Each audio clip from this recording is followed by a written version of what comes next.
나 주의 도움 받고자 주 예수님께 빕니다.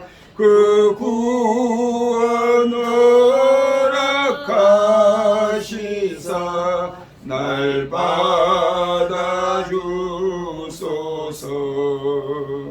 내 모습 이대로 주 받아주소서.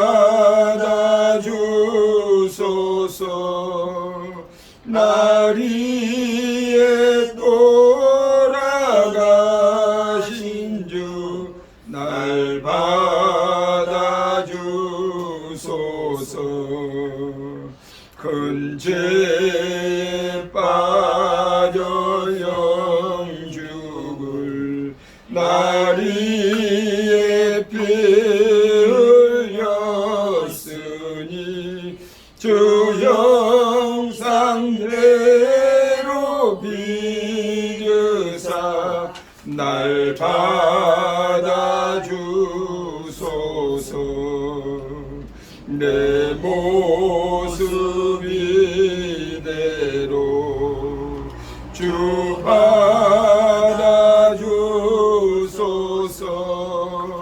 날 위해 돌아가신 주 날 받아주소서. 내 힘과 결심 약하여 늘 깨어지기 쉬우니 주 이름으로 구원해 날 받아주소서. 내 모습 이대로 주 받아주소서. 날 위해 돌아가신 주 날 받아주소서. 내 주님 서신 발 앞에 나 꿇어 엎드렸으니 그 크신 역사 이루게 날 받아주소서. 내 모습 이대로 주 받아주소서. 날 위해 돌아가신 주 날 받아주소서.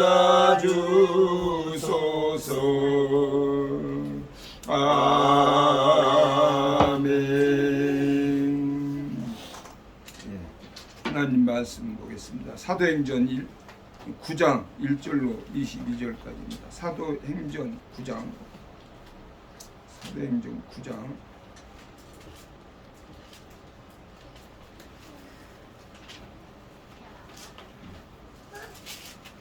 1절로 22절까지 좀 길어도 제가 봉독합니다. 9장 1절로 22절까지 봉독합니다. 사울이 주의 제자들에 대하여 여전히 엽과 살기가 등등하여 대제사장에게 가서 다메섹 여러 회당에 가져갈 공문을 청하니 이는 만일 그 도를 따르는 사람을 만나면 남녀를 막론하고 결박하여 예루살렘으로 잡아오려 함이라.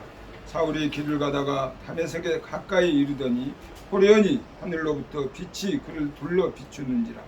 땅에 엎드려져 들음에 소리가 있어 이르시되 사울아 사울아 내가 어찌하여 나를 받게 하느냐 하시거늘 대답하되 주여 누구시니까. 이르시되 나는 내가 받게 하는 예수라. 너는 일어나 시내로 들어가라. 내가 행할 것을 내게 이룰 자가 있느니라 하시니 같이 가던 사람들은 소리만 듣고 아무도 보지 못하며 말을 못하고 서 있더라. 사울이 땅에서 일어나 눈은 떴으나 아무것도 보지 못하고 사람의 손에 끌려 다메섹으로 들어가서 사흘 동안 보지 못하고 먹지도 마시지도 아니하니라. 그때 다메섹에 아나니아라 하는 제자가 있더니 주께서 환상 중에 불러 이르시되 아나니아야 하시거늘 대답하되 주여 내가 여기 있나이다 하니 주께서 이르시되 일어나 집가라 하는 거리로 가서 유다의 집에서 다섯 사람 사울이라 하는 사람을 찾으라. 그가 기도하는 중이니라.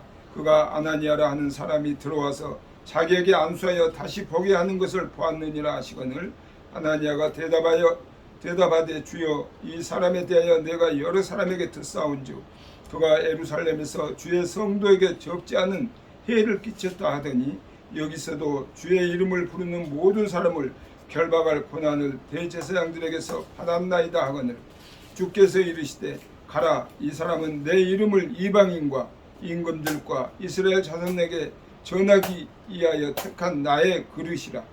그가 내 이름을 위하여 얼마나 고난을 받아야 할 것을 내가 그에게 보이리라 하시니 아나니아가 떠나 그 집에 들어가서 그에게 안수하여 이르되 형제 사울아 곧 내가 오는 길에서 나타나셨던 예수께서 나를 보내어 너로 다시 보게 하고 성령으로 충만하게 하신다 하니 즉시 사울의 눈에서 비늘 같은 것이 벗겨져 다시 보게 된지라. 일어나 세례를 받고 음식을 먹으며 강건하여지니라.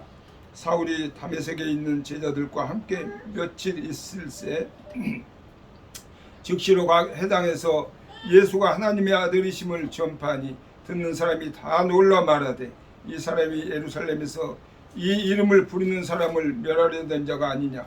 여기 온 것도 그들을 결박하여 대제사장들에게 끌어가고자 함이 아니냐 하더라. 사울은 힘을 더 얻어 예수를 그리스도라 증언하여 다메섹에 사는 유대인들을 당혹하게 하니라. 아멘. 그래서는 예수님을 만나는 자의 모습이란 제목으로 같이 은혜를 나누고자 합니다. 예수님을 만나는 자는 누구든지 큰 변화를 체험하게 됩니다. 전 인격적인 변화가 일어나지요. 왜 그러겠습니까? 예수 그리스도는 인간의 삶을 송두리째 뒤흔들어 놓기에 충분하신 분이기 때문입니다. 오늘 본문에 보면 예수님을 만난 청년 사울에게 얼마나 큰 변화가 일어났는가 우리가 알 수가 있습니다. 이제 사울의 변화를 우리가 살펴보고 예수님을 만나는 자들에게 어떠한 변화가 일어났는지 구체적으로 알아보고 함께 은혜를 나누고자 합니다. 첫째는 인격이 변화된다는 것입니다. 사울은 기독교인들에 대한 증오심과 또 그들을 박해한다는 자부심과 우월감으로 가득 찬 그런 청년이었습니다. 그러므로 누가는 이 청년의 이미지에 대해서 이업과 살기가 등등하다고 묘사하고 있습니다. 그런데 이 사울이 다메섹 도상에서 부활하신 예수 그리스도를 만남으로 말미암아서 모습이 변화되는 것을 우리가 알 수가 있습니다. 증오심과 자부심과 또 우월감은 진리에 눈뜬 이 새로운 충격에 회개와 또 통회와 자복으로 변했고 아울러서 다메섹의 경건한 신앙인 이 아나니아의 지시에 겸손히 복종하는 자가 되었습니다. 그렇습니다. 완악한 사울이 어떻게 이렇게 변화될 수 있었겠습니까? 바로 주님께서 그에게 성령 충만을 부어주셨기 때문입니다. 주님은 당신을 만나는 자들에게 성령 충만함을 부어주십니다. 그래서 그 사람 안에 인격적인 변화를 일으키고 내면의 이 창이라는 얼굴을 기쁨으로 빛나게 하십니다. 성령의 사람인 스데반의 얼굴이 그려있고 또 하나님과 깊은 영적인 교제를 나눈 모세의 얼굴이 그랬다는 것을 우리는 성경을 통해서 너무나 잘 알고 있습니다. 그래서 고린도후서 3장 7절에도 보면 돌에 써서 새긴 죽게 하는 율법 조문의 직분도 영광이 있어 이스라엘 자손들은 모세의 얼굴에 없어질 영광 때문에도 그 얼굴을 주목하지 못하였거든 하물며 영의 직분은 더욱 영광이 있지 아니하겠느냐고 말씀하고 있습니다. 그렇습니다. 우리 인격이 주님을 온전히 만나면 인격이 변화된다는 것을 우리는 알아야 됩니다. 그래서 온전히 주님을 만난 백성들을 보면 옛날과 삶이 달라진 것을 확연히 우리가 알 수가 있죠. 두 번째는 삶의 목적이 변화가 된다는 것입니다. 예수 그리스도를 만나면 삶의 목적이 변화됩니다. 이전에는 육신의 정욕과 또 세상 권력이 나의 삶의 유일한 목표고 이상이었지만 예수님을 만나면 예수님이 바로 나의 보배가 되는 것입니다.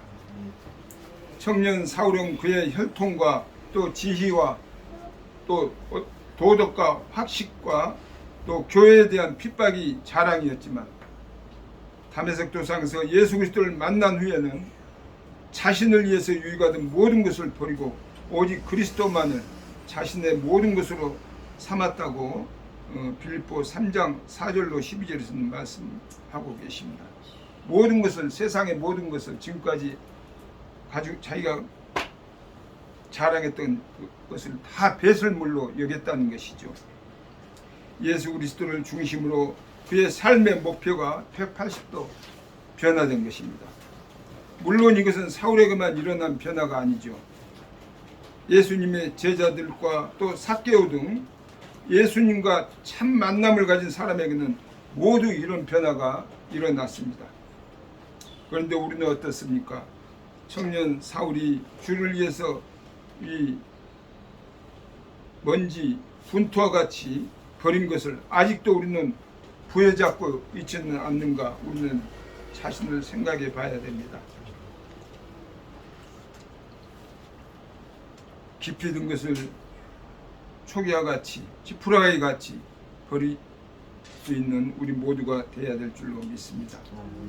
오직 주님만을 위해서 살아가는 우리 모두가 되시기를 주님의 이름으로 오늘 또 축원드립니다. 아멘. 세 번째는 삶의 모습이 변화된다는 것입니다.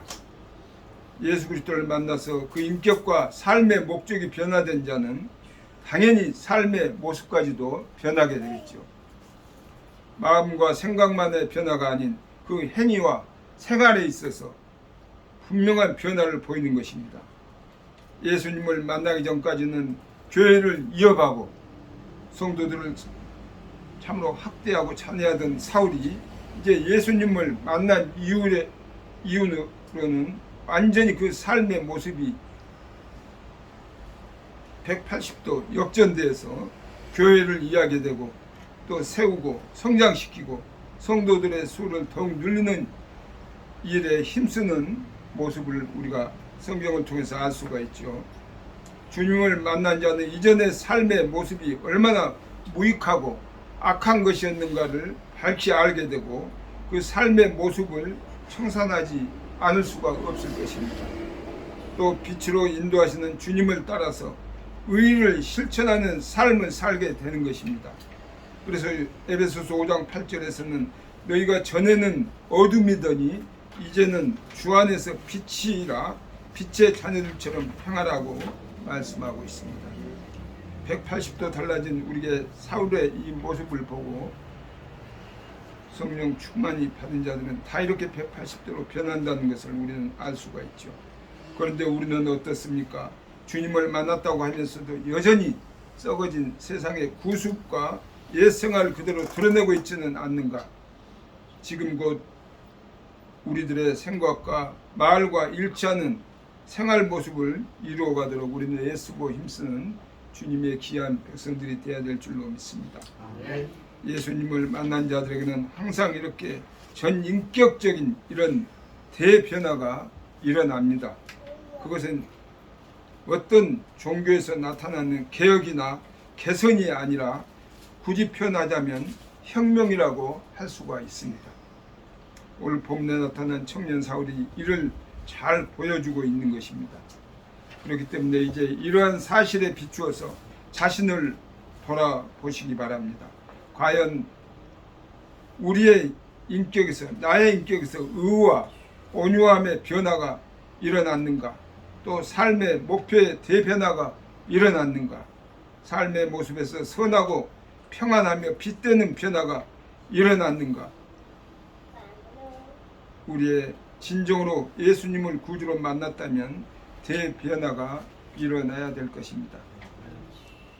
그런 우리의 혁명적인 이런 삶의 모습이 변화되어지는 참으로 주님을 향한 우리의 마음과 뜻과 정성 또 일상 생활 속에서 그런 변화가 일어나는 우리 모두가 되시기를 주님의 이름으로 오늘 또 축원드립니다. 하나님 아버지 감사와 영광을 드립니다. 오늘도 주님의 은혜 가운데 하루의 일과를 마치게 하시고 또 이 저녁 오메가 성교회로 함께 예배드리며 찬양하게 하며 기도하게 할 수 있도록 인도하여 주시고 주신 말씀을 통해서 우리가 다시 한번 우리 자신을 돌아보게 하여 주시니 감사합니다.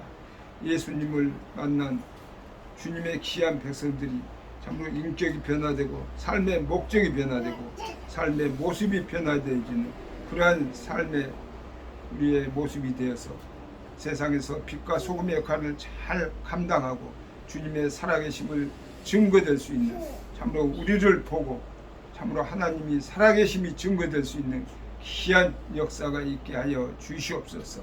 예수 그리스도의 이름으로 기도드리옵나이다. 아멘.